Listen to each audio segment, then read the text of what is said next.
السلام عليكم ورحمة الله وبركاته. معاكم مستر اسماعيلي في فيديو جديد من معبد الكرنك، أكبر معابد العالم. نشوف إن شاء الله كده. أدي معبد الكرنك أهو، شايفين الجمال والحلاوة. دي صالة الأعمدة اللي هي يعتبر واحدة من أهم واحدة من عجائب العالم القديم. 134 عمود.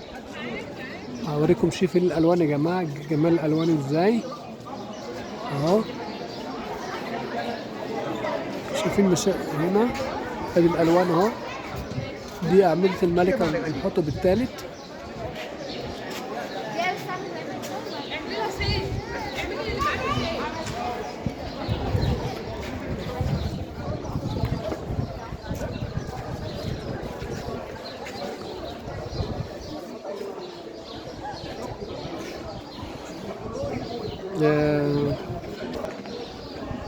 تحياتي لكم مستر اسماعيلي من معبد الكرنك.